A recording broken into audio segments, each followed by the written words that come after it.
and meet Mr. Murugesan. He is the lab technician of electrical machines lab. Today I am going to explain about the separately excited DC shunt generator. In this experiment we can find open circuit characteristics curve and load test for finding the efficiency of the DC generator. So before that connections are made as per the circuit diagram, and before starting the motor, first you should thoroughly check the 3-point starter, that lever should be in minimum position, this one, and all the load points, that is the resistive load for measuring the load current, that all the points should be in 0, that is a 0 condition. And here we use 2 rheostats, one is for motor side and another one is for generator side. So always remind that the motor side rheostat should be in minimum position and generator side rheostat should be in maximum position. In this separately excited shunt generator, the maximum rated current for a generator is 8.1 ampere, that is mentioned here, and the rated voltage is 200 voltage. Here before that the 3-point starter, that lever should be in minimum position, that is initial position, and this one is for motor side rheostat, that should be kept in minimum position, and this one will be used for a generator side for producing the flux that is in the field winding, that should be kept in a maximum position. Here we used 3 meters, one is for measuring the field current, that is for a generator, and one ammeter and one voltmeters are used.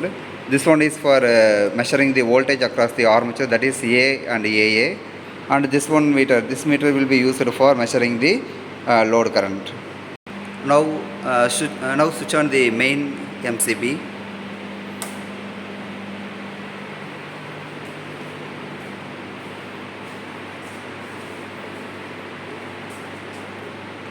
Now gradually start the 3-point starter. Now the motor starts rotating. Now speed of the motor will be 1534 RPM.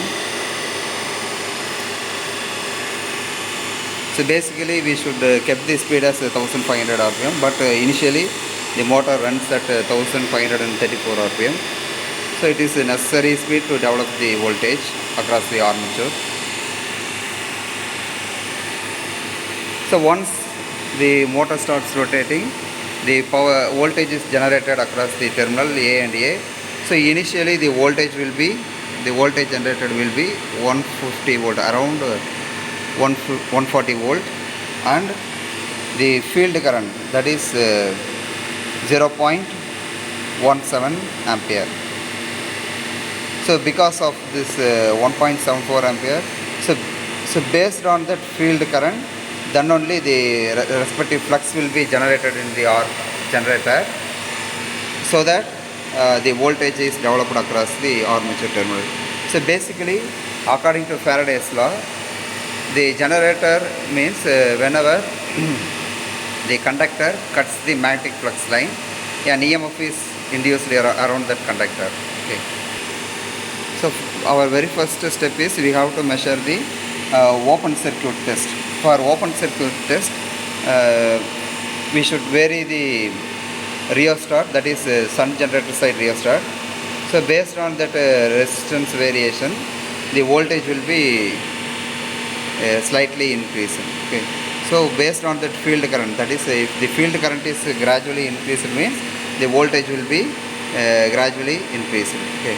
So by increasing the resistance value, then we can record the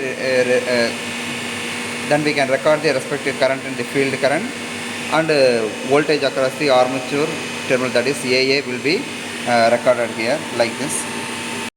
So initially the field current will be 0.2 ampere, that is noted here, and then the voltage across the armature terminal, that is 150 volt, 164 volt, that is mentioned here. So maximum the rated voltage for the generator is 200 voltage. Okay. So we can vary the voltage up to 200 voltage, and various readings were recorded for open circuit test. Here that is now the rated voltage is developed across the armature terminal, that is 220 voltage. For 220 volt the field current will be 0.42 ampere. So not only the field current and the rated voltage 0.42 and the rated voltage will be 220 volt. So in between this value we can take at least 5 to 6 readings for drawing the open circuit test. Okay. So our next step is we have to find the load test for this generator. So why we have to conduct the load test means we have to find the efficiency of the generator. Okay. For measuring the efficiency we have to give or we have to apply the various loads through the resistive load. So initially when no load is connected, that is all the switches are in zero position and the load current will be 0. Okay, and the rated voltage is 220 voltage. For load characteristics curve we have to take the reading from, that is volt, 1 volt this one, and the load current, that is this ammeter.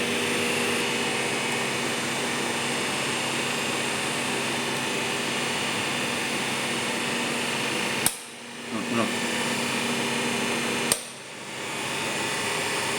Now the I think 2.5 ampere, that is the load of 2.5 ampere is applied through the resistive load. Now the load current will be 1.3 ampere and the voltage across the armature terminal will be 210 voltage, that is recorded here. For load current, that is 1.3 ampere and the voltage across the armature will be 210 ampere. Okay. Now we can increase the load current through the resistive load. Now the load current will be 4 ampere and voltage across the armature terminal will be around 190 voltage. Okay.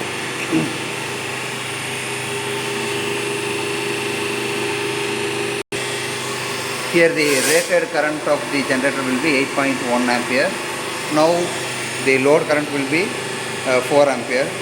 Now I am going to add one more load, that is 2 ampere. Yeah. Now the load current will be around 5.5 ampere and the armature voltage will be 182 voltage. That reading should be recorded here.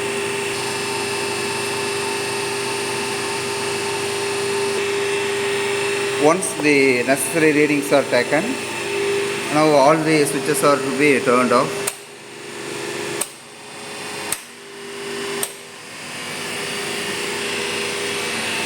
And then we have to increase the rheostat that is connected across the generator side.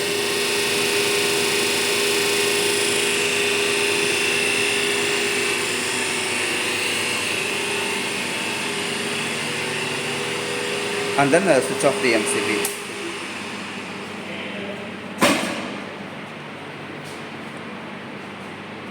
So with the help of this reading we can find the open circuit characteristic of a separately excited DC generator, and through the load test we can able to find the efficiency of the DC generator. Thank you.